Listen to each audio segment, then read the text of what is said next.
Good evening. Ayan. Today is December 29, guys. Holiday ko ulit.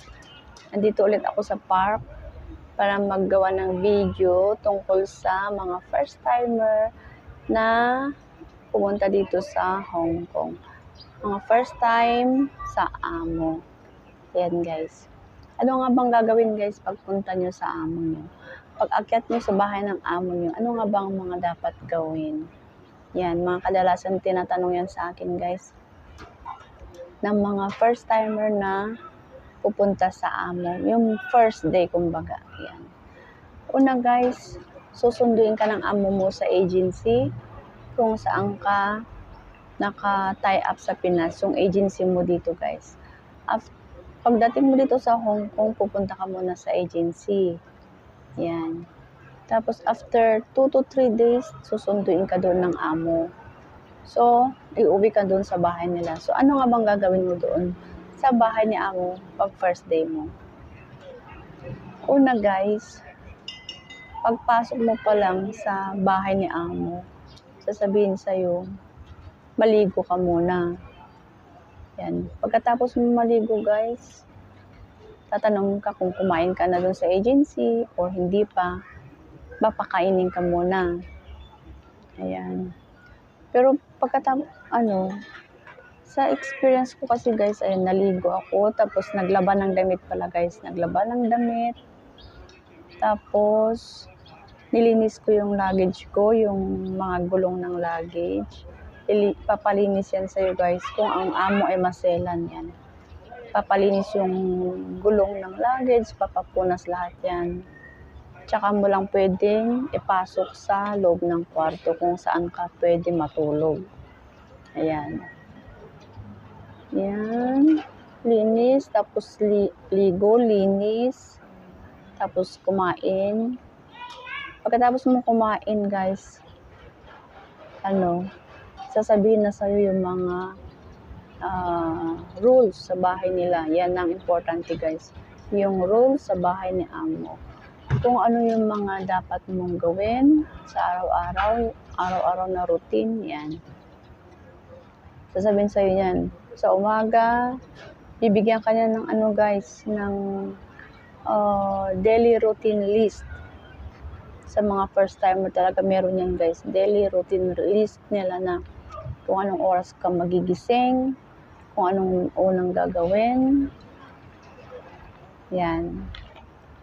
Kung anong oras ng sundo, mga yan, sundo ng bata, dadalhin ng bata sa school, kung anong oras ka magluluto ng lunch or dinner, or breakfast ng bata, yan. Yan naman nakasulat sa mga list nila, guys, daily routine list. Tapos, mahaba yan, guys, sa akin amo, mahaba yan, isang kupon ba yan, guys. Sasabihin yan sa'yo, babasahin sa'yo, i-explain sa'yo, yan. Tapos, ano pa? Yung mga bawal at hindi bawal na gawin sa loob ng bahay. Yan, kumbaga, halimbawa ng mga bawal gawin, ayan, yung nagsiselfone ka habang nagtatrabaho ka. May oras sa cellphone, may oras din sa trabaho. Sabihin sa inyo yan, guys.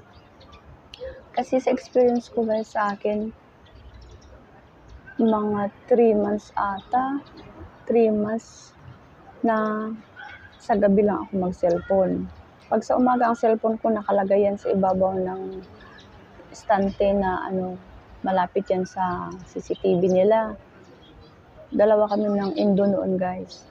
Pag sa umaga doon ang cellphone namin, makikita lang namin yung cellphone namin pag tulog ang bata sa hapon or sa tanghali.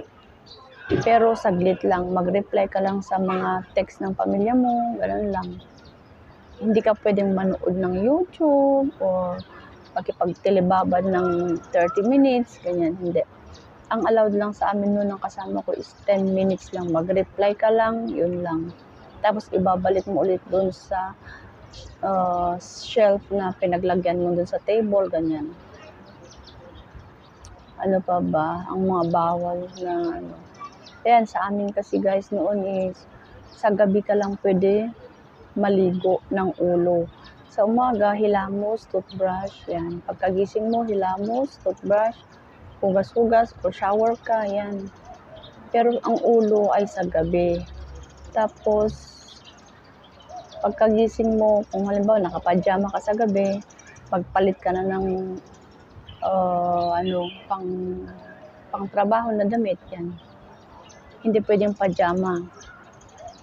Tapos sa gabi ulit, maligo ka. Lahat na ligo, ulo hanggang ligo na lahat. Palit ulit ng damit. Hindi pwedeng isuot mo yung buong araw na damit mo na nagtrabaho. Ganyan ang amo ko, guys. Ito mga sinasabi ko lang ay through my experience, guys. Kasi hindi pare-pareho ang amo, pero kadalasan sa amo ay ganun. Ano pa? Yun ang mga bawal nila sa akin. Tapos ay sa pagkain. Iba kami ng plastic ng kasama ko. Iba naman ang plastic ng foods Kasi naka-plastic yan. Naka-plastic ang foods namin. Gulay. Yan. Iba ang gulay namin sa gulay ng bata. Yan ang amo. Hindi ka pwedeng kumain ng gulay nila. Dahil bibigyan ka ng sarili mong gulay. Hindi naman kami tawag doon? Food allowance. Siya ang bumibili ng gulay namin, ulam namin. Pero nakabukod ang mga plastic. Ayan. Ano pa? Tapos yung hindi bawal naman, parang kukunti lang ang hindi bawal. Panay puro bawal atang naalala ko sa akin. Puro bawal. Tapos isa lang ang day off, yan. Salitan pa kami ng kasama ko. Kaya mahirap. Pero tiisin mo kung ano yung Kasi pa lang man, baguhan pa lang tayo. Kaya dapat tiisin natin, sundin natin kung ano ang mga rules ng amo para magtagal tayo sa isang amo. Yan. Huwag nating sawayin kung ano ang mga rules nila. Yan. Maliban lang, guys, kung sasabihin sa'yo na magtrabaho ka hanggang 1:00, 2:00 ng umaga, doon na tayo aangal, guys. Pero so far naman sa experience ko, hindi pa naman ganun ang nangyari. Pero yun lang, guys. Ang alam ko ng mga unang sinasabi ng mga amo pagdating mo sa bahay nila. First day ng work mo. Yan. Yan lang naman, guys, ang alam ko. At sana may na-pick up kayo sa mga sinabi ko. Ayan. Pakinggan lang at sundin, guys, ang mga sasabihin ng amo. Para tayo tatagal sa isang amo, guys. Yan lang, at sana nagustuhan nyo, guys, at sana kung hindi ka pa nag-subscribe, subscribe ka na, guys. Like and share, comment below. At sana pag nagustuhan nyo to, click nyo lang ang bell, notification bell, guys, para kung may bago tayong video ay ma-update kayo, guys. Yan lang. Thank you for watching. Bye-bye.